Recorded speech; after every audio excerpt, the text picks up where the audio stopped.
नमस्कार दोस्तों, स्वागत है आप सबका हमारे चैनल नर्सिंग कैरियर क्लब के पैरामेडिकल के ऑनलाइन सेक्शन में। इस सेक्शन में हम diploma in medical lab technology के first year course anatomy and physiology के बारे में पढ़ेंगे। आप सबका ज़्यादा समय नहीं लेते हुए मैं अपने कोर्स को शुरू करता हूं। आज हम रेस्पिरेटरी सिस्टम के बारे में पढ़ेंगे।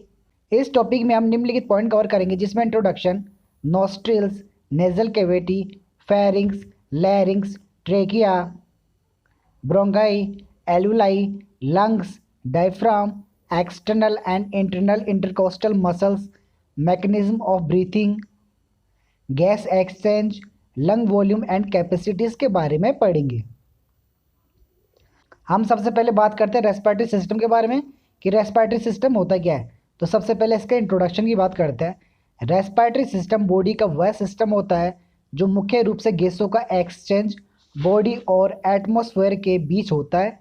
इसका सिंगल रूट होता है, अर्थात यह गैसों के एंट्री का पाथ और गैसों के बाहर निकलने का पाथ जो कि नेजल से होता है, नोस्ट्रियल नेजल कैविटी की ओर ले जाता है, जो फेरिंग्स और फिर लैरिंग्स की ओर जाता है, जो ट्रेकिया और ब्रोंकाई और ब्रोंक्यूल्स से एलुलाई और एलुलस पर समाप्त होता है।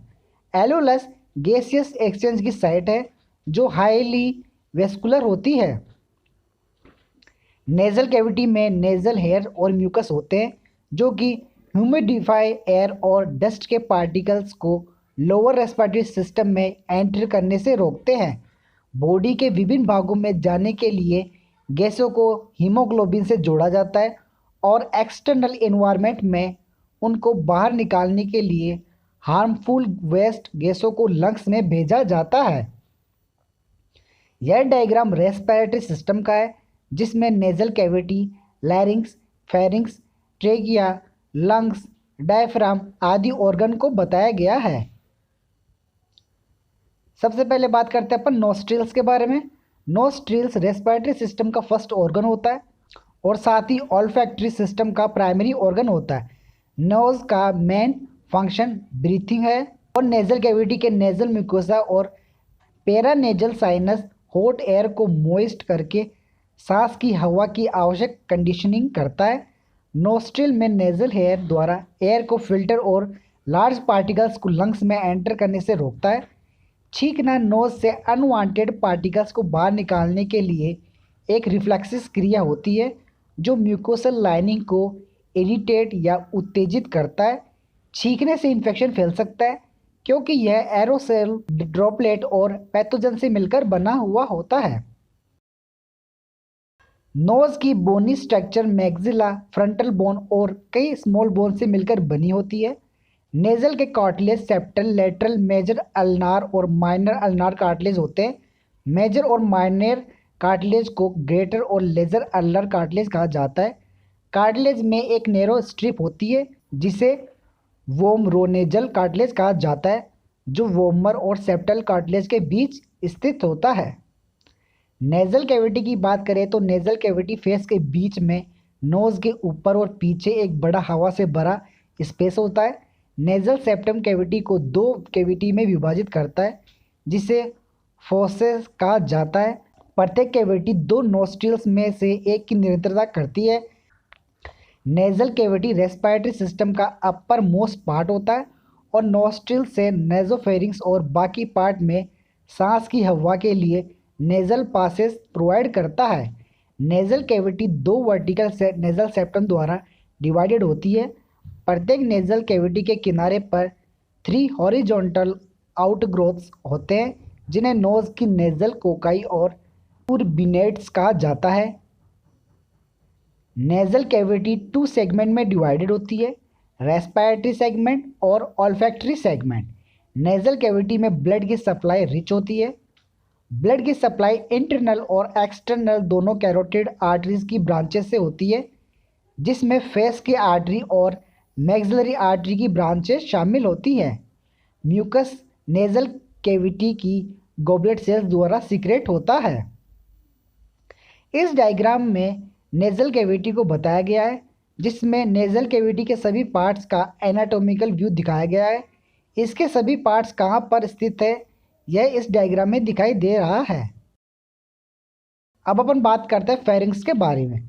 फेरिंग्स एक 5 इंच लॉन्ग ट्यूब होती है जो हमारी नोज़ के पास से शुरू होती है और हमारे विंड पाइप की ट्यूब पर समाप्त होती है।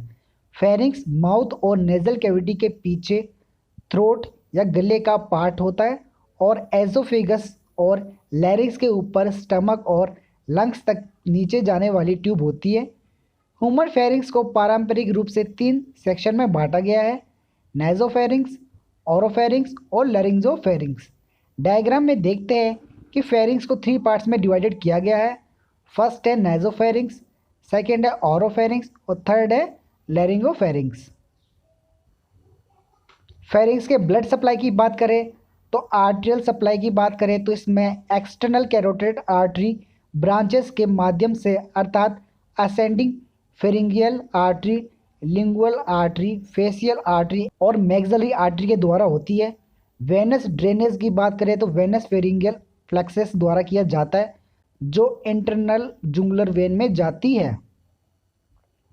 लैरिंक्स की बात करें तो लैरिंक्स नेक के एंटीरियर पार्ट में लोकेटेड होता है। यह फेरिंग्स के इंफीरियर पोर्शन के एंटीरियर में और ट्रेकिया के सुपीरियर में स्थित होता है।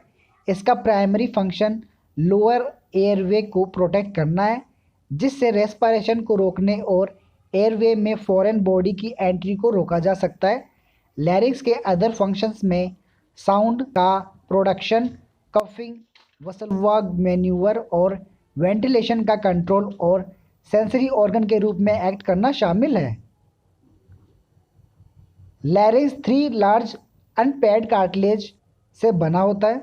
स्मॉलर कार्टिलेज के 3 पेयर्स आरेंटिनॉइड्स, कॉर्निकुलेट्स, क्यूनिफॉर्म और इंट्रिंसिक मसल्स का एक नंबर होता है। थायराइड कार्टिलेज एडम एप्पल होता है। एपिग्लोटिस फूड और अदर पार्टिकल्स को लैरिंक्स में एंटर करने से रोकने के लिए एक ट्रैप डोर की तरह एक्ट करता है। इस स्लाइड में लैरिंक्स के सभी cartilage, bone, epiglottis, hard bone, ligament के स्ट्रक्चर को बताया गया है। लैरिंक्स की ब्लड सप्लाई की बात करें तो लैरिंक्स को आर्टरी की सुपीरियर और इंफीरियर लैरिंजियल आर्टरी के माध्यम से होती है। Superior laryngeal artery superior thyroid artery की एक ब्रांच एक्सटर्नल कैरोटिड से ड्राइव्ड होती है। अब अपन बात करते हैं ट्रेकिया या विंड पाइप के बारे में। ट्रेकिया एक होलो ट्यूब जैसी स्ट्रक्चर होती है जो लैरिंक्स या वॉइस बॉक्स से लेकर ब्रोंकाई तक जाती है। 2 पासेज वे जो ट्रेकिया को लंग से जोड़ते हैं।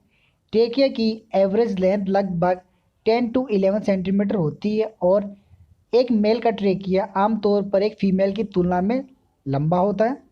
ट्रेकिया लैरिंक्स के कैरिकॉइड कार्टिलेज से द्विभाजन या केराइना तक फैली होती है जहाँ यह राइट एंड लेफ्ट मुख्य स्टेम या प्राइमरी ब्रोंकाई में डिवाइडेड होती है। यह चित्र ट्रेकिया का है जिसमें ट्रेकिया का एनाटॉमिकल व्यू दिखाया गया है और इसमें ट्रेकिया कहाँ पर स्थित है यह भी दिखाया गया है। ट्रेकिया से जुड़ी स्ट्रक्चर की बात करें तो इसमें सुपीरियरली जिसमें लैरिंक्स, इन्फीरियरली जिसमें bronchi left and right, anteriorly जिसमें अपर पार्ट में थायराइड ग्लैंड का स्टमस, लोअर पार्ट में अरोटा का आर्च और sternum, posteriorly oesophagus, laterally lungs शामिल है। ट्रेकिया 16 to 20 सी शेप की रिंग वाली हाइलिन कार्टिलेज से बनी होती है जो एक के ऊपर एक होती है। कार्टिलेज पीछे से इनकम्प्लीट होती है। कनेक्टिव टिश्यू और इनवॉलंटरी मसल्स को पीछे की दीवार से जोड़ता है जो इनकम्प्लीट होती है। ट्रेकिया की लेयर्स की बात करें तो आउटर लेयर की बात करें तो इस लेयर में फाइब्रस और इलास्टिक टिश्यू होते हैं जिसको कार्टिलेज कवर करती है। मिडल लेयर की बात करें तो इस लेयर में कार्टिलेज और स्मूथ मसल्स के बॉन्ड्स होते हैं जो ट्रेकिया के चारों ओर पाए जाते हैं। इनर लेयर की बात करें तो इस लेयर में सिलिएटेड कॉलम एपिथेलियम होता है जिसमें म्यूकस सिक्रेटिंग गोबलेंट सेल होती है। ट्रेकिया की ब्लड सप्लाई की बात करें तो inferior trachea upper part inferior thyroid arteries के थ्रू ब्लड रिसीव करता है और वेन्स को नीचे खींचता है और निचली ट्रेकिया को ब्रोंकियल आर्टरी से ब्लड प्राप्त होता है। आइए इससे जुड़ा अपन एक प्रैक्टिस क्वेश्चन कर लेते हैं। Mucus is secreted into the nasal cavity by, तो इसका सही आंसर होगा द गॉबलेट सेल्स, यानी कि ऑप्शन ए। अब अपन बात करते हैं ब्रोंकाई के बारे में। जब फिफ्थ थोरेसिक वर्टिब्रा के लेवल पर ट्रेकिया डिवाइडेड होता है तब टू प्राइमरी ब्रोंकाई का फॉर्मेशन होता है। ब्रोंकाई ट्रेकिया के सेम टिश्यू लेयर से बना होता है। ब्रोंकाई प्रोग्रेसिवली या उत्तरोत्तर ब्रोंक्यूल्स में और टर्मिनल ब्रोंक्यूल्स में सब डिवाइडेड होता है। उसके बाद रेस्पिरेटरी ब्रोंक्यूल्स, अल्वेलर और फाइनल एलुलाई में सब डिवाइडेड होता है। ब्रोंकाई में ciliated columnar epithelium non ciliated epithelium में बदल जाती है। राइट ब्रोंकस की बात करें तो यह लेफ्ट ब्रोंकस की तुलना में व्यापक, छोटा और अधिक वर्टिकल होता है। यह लगभग 2.5 सेंटीमीटर लॉन्ग होता है। हाइलम में राइट लंग्स में एंटर करने के बाद यह प्रत्येक ब्रांच में 3 ब्रोंकाई में डिवाइडेड होता है। प्रत्येक ब्रांच सब डिवाइडेड की तुलना में स्मॉलर ब्रोंकस में डिवाइडेड होती है। लेफ्ट ब्रोंकस की बात करें तो यह 5 सेंटीमीटर लॉन्ग होती है और राइट ब्रोंकस की तुलना में नैरो या सक्रिय होती है। हाइलम में लेफ्ट लंग्स में एंटर करने के बाद यह प्रत्येक लोब के लिए 2 ब्रांचेस में डिवाइडेड हो जाता है। प्रत्येक ब्रांच से स्मॉलर ब्रांचेस सब डिवाइडेड होती है। ब्रोंकाई की ब्लड सप्लाई की बात करें, ब्रोंकाई में ब्लड की लेफ्ट और राइट ब्रोंकियल आर्टरी द्वारा ब्रोंकियल वेंस द्वारा सप्लाई होती है। एलुलाई की बात करें तो एलुलाई रेस्पिरेटरी सिस्टम का एक इम्पोर्टेंट पार्ट होता है जिसका फंक्शन ब्लड स्ट्रीम से ऑक्सीजन और कार्बन डाइऑक्साइड मॉलिक्यूल्स का एक्सचेंज करना है। ये टिनी बैलून शेप्ड के हवा से भरी थैली होती है जो रेस्पिरेटरी के छोर पर होती है और पूरे लंग्स में गुच्छों के रूप में व्यवस्थित होती है। इसके फंक्शंस की बात करें तो यह एक्सटर्नल रेस्पिरेशन, प्रोटेक्शन या डिफेंस करना, ह्यूमिडिफिकेशन करना शामिल है। यहाँ पर ब्रोंकाई के स्ट्रक्चर का डायग्राम दिखाया गया है जिसमें mucus gland, mucus lining, alveolar duct, alveolar sac को दिखाया गया है। अब अपन बात करते हैं लंग्स के बारे में। लंग्स चेस्ट के दोनों side present spongy field organ होते हैं। ह्यूमन में 2 लंग्स होते हैं जो राइट लंग्स और लेफ्ट लंग्स होते हैं। लेंथ की बात करें तो यह 25 to 35 सेंटीमीटर के होते हैं या 10 to 14 इंच के। इसका वेट 800 to 1200 ग्राम होता है या 0.8 to 1.2 किलोग्राम होता है। इसकी लोकेशन की बात करें तो थोरेसिक कैविटी में स्थित मिडिल लाइन के दोनों तरफ होता है। इसकी शेप कोन शेप का होता है। ये कलर की बात करें तो यह पिंकिश वाइट कलर का होता है। इस स्लाइड में लंग्स के डायग्राम को बताया गया है जिसमें लंग्स के कुछ ऑर्गन्स को दिखाया गया है। लंग्स पिरामिड के शेप के पेड ऑर्गन्स होते हैं जो राइट और लेफ्ट ब्रोंकास द्वारा ट्रेकिया से जुड़े होते हैं। इन्फीरियर सरफेस पर लंग्स डायफ्राम द्वारा सीमाबद्ध होते हैं। डायफ्राम एक फ्लैट डोम शेप्ड की मसल्स होती है जो लंग्स के और थोरेसिक कैविटी के बेस पर लोकेटेड होती है। लंग्स प्लूरस से घिरा हुआ होता है जो मीडियस स्टर्नम से जुड़ा हुआ होता है। राइट लंग्स लेफ्ट लंग्स से थोड़ा छोटा और चौड़ा होता है और लेफ्ट लंग्स हार्ट की वजह से राइट ओर से थोड़ा छोटा होता है। प्रत्येक लंग्स स्मॉलर यूनिट से बना होता है जिसे लोब कहा जाता है। फीसर्स या दरारें इन लोब को एक दूसरे से अलग करती है। राइट लंग्स में 3 लोब्स होते हैं, सुपीरियर, मिडल और इन्फीरियर। लेफ्ट लंग्स में 2 लोब्स होते हैं, सुपीरियर और इन्फीरियर।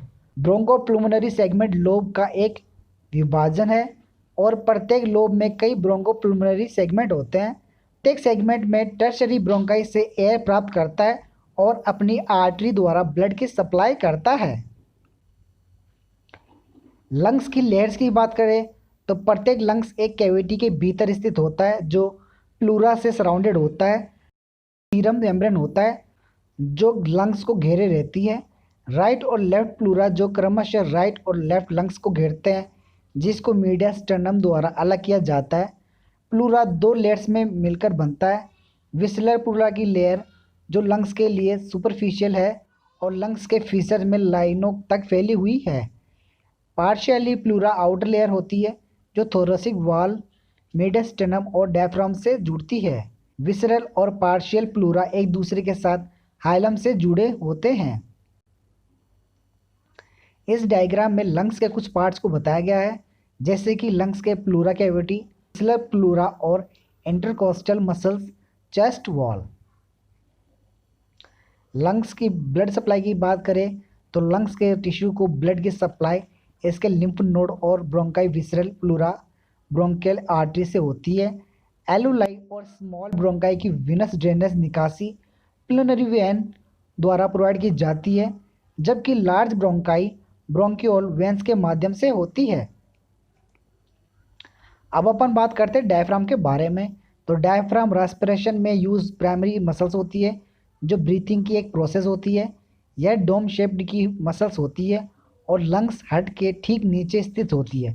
यह लगातार अंदर और बाहर सांस लेते हुए सिकुड़ता है। डायफ्राम एक थिन स्केलेटल मसल्स होती है जो चेस्ट या बेस है और एब्डोमेन को चेस्ट से डिफरेंट करती है। जब सांस लेते हैं तो यह सिकुड़ता है और फ्लैट होता है। यह एक वैक्यूम प्रभाव बनाता है जो लंग्स में हवा खींचता है, और जब सांस छोड़ते हैं तो डायफ्राम आराम करता है और हवा लंग से बाहर की ओर धकेल दी जाती है। इस स्लाइड में ट्रेकिया, रिब्स, लंग्स, डायफ्राम आदि ऑर्गन्स को बताया गया है। अब अपन बात करते हैं external and internal intercostal muscles के बारे में। एक्सटर्नल इंटरकोस्टल मसल्स फोर्स्ड और क्वाइट इनहेलेशन के लिए रेस्पॉन्सिबल होती है। यह रिब्स को बढ़ाते हैं और चेस्ट कैविटी का विस्तार करते हैं, और रिब 11 के माध्यम से इसकी उत्पत्ति होती है। यह रिब्स 2 से 12 तक सम्मिलित होते हैं। इंटरनल इंटरकोस्टल मसल्स बलपूर्वक सांस छोड़ने के लिए जिम्मेदार होती है। आइए इसी से जुड़ा अपन एक और प्रैक्टिस क्वेश्चन कर लेते हैं। Actual gas exchange take place in the, तो इसका सही आंसर होगा एल्विलाई, यानी कि ऑप्शन बी। अपन बात करते हैं मैकेनिज्म ऑफ ब्रीथिंग के बारे में। रेस्पिरेशन की एवरेज रेट 12 to 15 साइकिल पर मिनट होती है, जिसमें प्रत्येक साइकिल में 3 फेज होते हैं, इंस्पायरेशन, एक्सपायरेशन और पॉज। इस स्लाइड में हमें 2 डायग्राम दिखाई दे रहे हैं जिसमें इंस्पायरेशन की प्रोसेस और एक्सपायरेशन की प्रोसेस दोनों को दिखाया गया है। सबसे पहले बात करते हैं इंस्पायरेशन के बारे में। इंस्पायरेशन वेंटिलेशन का फेज होता है जिसमें एयर लंग्स में एंटर करती है। यह वेंटिलेशन की मसल्स के कॉन्ट्रैक्शन द्वारा शुरू होती है। डायफ्राम यह फ्लैटन थोरैसिक कैविटी के सुपीरियर और इंफीरियर डायमेंशन तक होता है। एक्सटर्नल इंटरकोस्टल मसल्स यह रिब्स और स्टर्नम को ऊंचा करती है। थोरैसिक कैविटी के एंटीरियर या पोस्टीरियर डायमेंशन का एक्सटेंड करती है। यह एक्टिव प्रोसेस है जिसमें एनर्जी की आवश्यकता अंतिम 2 सेकंड के लिए होती है। एक्सपायरेशन की बात करें तो यह एक पैसिव प्रोसेस है जिसमें ऊर्जा की आवश्यकता नहीं होती है। यह अंतिम 3 सेकंड के लिए होती है। एक्सपायरेशन या बहिश्वसन वेंटिलेशन का फेज होता है जिसमें रिब से एयर को निष्कासित किया जाता है। यह इंस्पायरेटरी मसल्स के रिलैक्सेशन द्वारा शुरू किया जाता है। थोरैसिक कैविटी के सुपीरियर और इंफीरियर डायमेंशन को कम करते हुए डायफ्राम वापस अपनी रिलैक्सिंग पोजीशन में लौटता है। आउटर इंटरकोस्टल मसल्स रिब्स और स्टर्नम को डिप्रेस करके आराम करते हैं। थोरैसिक कैविटी के एंटीरियर और पोस्टीरियर डायमेंशन कम करते हैं। पॉज की बात करें तो इंस्पायरेशन और एक्सपायरेशन के बीच में वेरी शॉर्ट ड्यूरेशन होता है और इसे ही पॉज कहा जाता है। अब अपन बात करते हैं गैस एक्सचेंज के बारे में। गैस एक्सचेंज बॉडी में 2 साइड पर होता है। पहला लंग्स में जहां ऑक्सीजन को लाया जाता है और दूसरा रेस्पिरेटरी मेम्ब्रेन पर कार्बन डाइऑक्साइड को निकाला जाता है। एक्सटर्नल रेस्पिरेशन में एक्सटर्नल एनवायरनमेंट के साथ गैसों का एक्सचेंज होता है और यह लंग्स के एलुलाई में होता है। एक्सटर्नल रेस्पिरेशन वह टिश्यू में इंटरनल एनवायरनमेंट के साथ गैसों का एक्सचेंज होता है। एक्सटर्नल रेस्पिरेशन की बात करें तो पल्मोनरी आर्टरी से हार्ट लंग्स में डीऑक्सीजनेटेड ब्लड ले जाती है जहां इसकी ब्रांचेस बनती है और पल्मोनरी कैपिलरीज के कैपिलरी नेटवर्क बनाती है।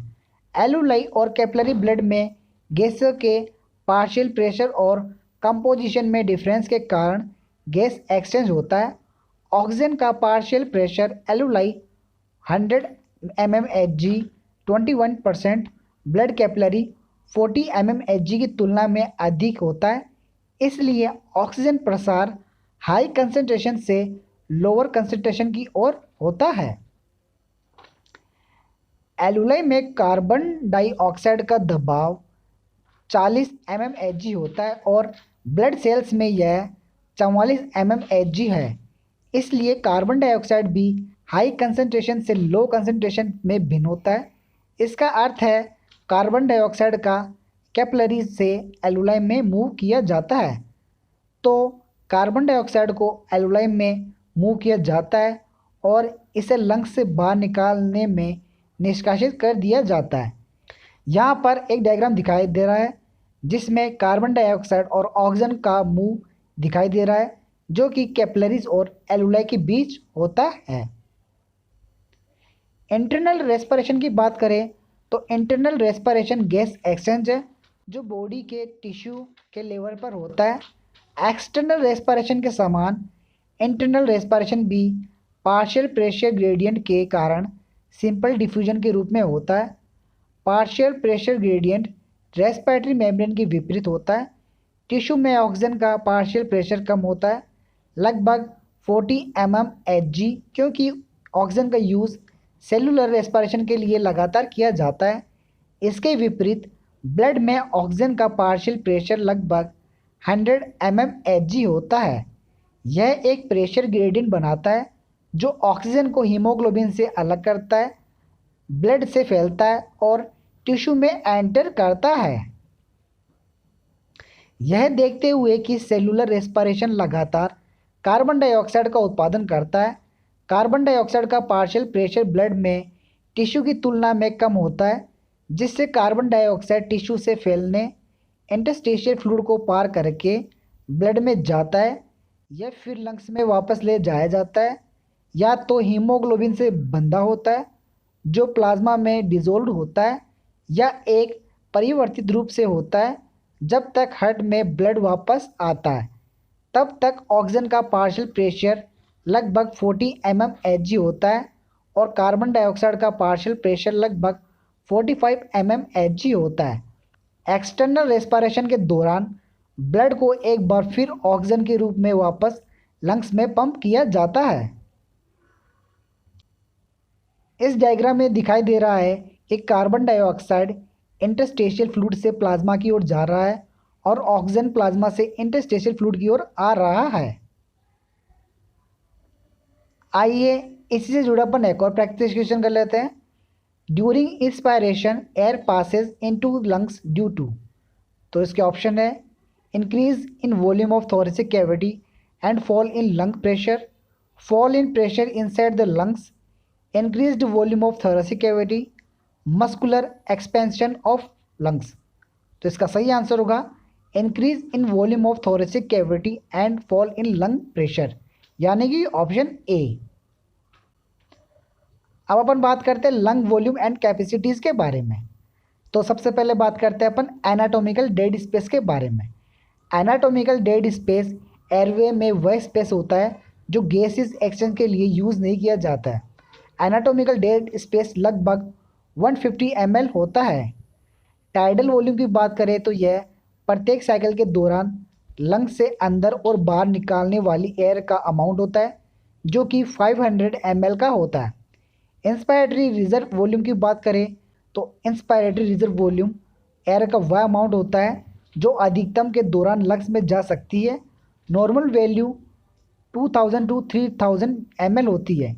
इंस्पायरेटरी कैपेसिटी की बात करें तो यह एयर का वह अमाउंट होता है जिसे इंस्पायर्ड किया जाता है।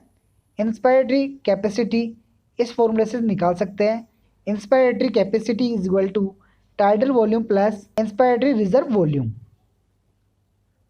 फंक्शनल रेजिडुअल वॉल्यूम की बात करें तो यह एयर का वह अमाउंट होता है जो नॉर्मल ड्यूरेशन समाप्त के दौरान एलुलाई में रहती है। यह वह एयर है जिसका यूज़ गैसों के एक्सचेंज के लिए समाप्ति के दौरान किया जाता है। इसका नॉर्मल वैल्यू 1200 ml होता है। एक्सपायरेटरी रिजर्व वॉल्यूम की बात करें तो एक्सपायरेटरी रिजर्व वॉल्यूम एयर का वह अमाउंट होता है जिसे अधिकतम समाप्त के दौरान जबरन समाप्त किया जा सकता है। इसका नॉर्मल वैल्यू 1000 ml होता है। फंक्शनल रिजर्व वॉल्यूम इस फॉर्मूले से निकाल सकते हैं। Functional reserve volume is equal to expiratory reserve volume plus reserve volume. तो जो एक्सपायरेटरी रिजर्व वॉल्यूम होता है वो होता है 1000 और जो रिजर्व वॉल्यूम होता है वो होता है 1220। तो फ्रैक्शनल रिजर्व वॉल्यूम हो जाएगा 2200 ml। इसी तरह इंस्पायरेटरी कैपेसिटी इस फॉर्मूले से निकाल सकते हैं। Inspiratory capacity is equal to tidal volume plus inspiratory reserve volume. जो टाइडल वॉल्यूम होता है वह 500 होता है और जो इंस्पायरेटरी रिजर्व वॉल्यूम होता है वह 3300 होता है। तो इस तरह जो टोटल अपन के पास जो इंस्पायरेटरी कैपेसिटी आएगी वह होगी 3800 ml। वाइटल कैपेसिटी की बात करें तो वाइटल कैपेसिटी इस फॉर्मूले से निकाल सकते हैं। Inspiratory reserve volume plus expiratory reserve volume plus tidal volume. तो इंस्पायरेटरी रिजर्व वॉल्यूम 3300 होता है, एक्सपायरेटरी रिजर्व वॉल्यूम 1000 होता है और टाइडल वॉल्यूम 500 होता है। जो वाइटल कैपेसिटी होगी अपने पास वह होगी 4800 ml। टोटल लंग कैपेसिटी की बात करें तो वह tidal volume plus inspiratory reserve volume plus expiratory reserve volume plus reserve volume के थ्रू निकाल सकते हैं। तो ये लास्ट में जो आएगा वह होगा 6000 ml। एलुलर वेंटिलेशन की बात करें तो यह tidal volume into respiratory rate से निकाल सकते हैं। तो अपने पास जो एलुलर वेंटिलेशन होगा वह आएगा 5250 ml पर मिनट। दोस्तों कैसा लगा हमारा वीडियो हमें कमेंट बॉक्स में लिखकर जरूर बताएं। और हाँ दोस्तों, अगर अभी तक हमारे चैनल को सब्सक्राइब नहीं किया है तो चैनल को जरूर सब्सक्राइब करें, लाइक करना ना भूलें। हम फिर मिलेंगे एक नई वीडियो के साथ, तब तक के लिए धन्यवाद, नमस्कार।